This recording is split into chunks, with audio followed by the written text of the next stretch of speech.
An avoidant person often has a story of a perfect ex in a relationship that wasn't fully realized, the one that got away, to whom no one can measure up. The phantom ex operates because there is or was distance, not because the relationship was successful, but a fixation with a past partner affects budding new relationships, blocking them from getting close to someone else. Just the knowledge that this person is out there is enough to make any new partner seem insignificant by comparison, a subconscious distancing strategy. Look at how on brand this is for them. By concocting this idealized partner, this one that got away, it's essentially a perfect excuse to keep all relationships at an arm's length. No one will ever be able to measure up to this perfect person.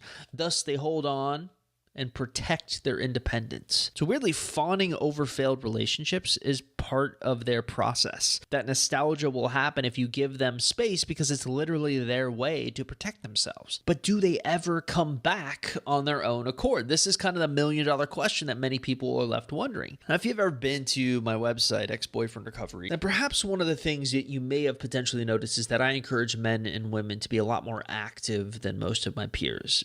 While most of them are preaching, let the man come to you, let the female come to you, I preach, give them some space and then be active. It's because I've always felt that playing hard to get alone isn't an effective strategy in these circumstances. Only when I started learning about attachment styles did I really see this kick into overdrive. Now, according to a poll on our Facebook support group, most of our clients are dealing with dumpers who are avoidant and emotionally unavailable.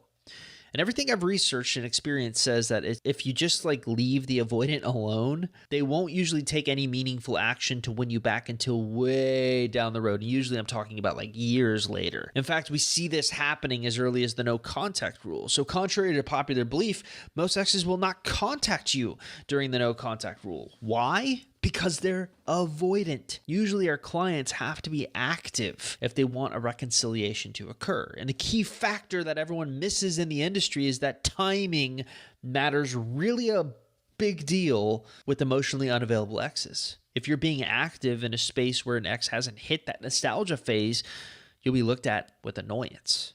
So half the battle is about timing your reach outs and value ladder work when an ex is in nostalgia mode, but not being overbearing about it. And the sad fact is that half of the time, if you do get these emotionally unavailable exes back in the relationship, that relationship will fail. So to answer your question, do exes ever come back on their own accord? Emotionally unavailable exes, do they come back on their own accord? No, unless you are active and time things correctly. And in that case, yes, they can come back. But you need to understand that getting them back and keeping a relationship alive are two separate problems. And the only thing I'm looking at here is, can they come back? Which the answer is yes, but...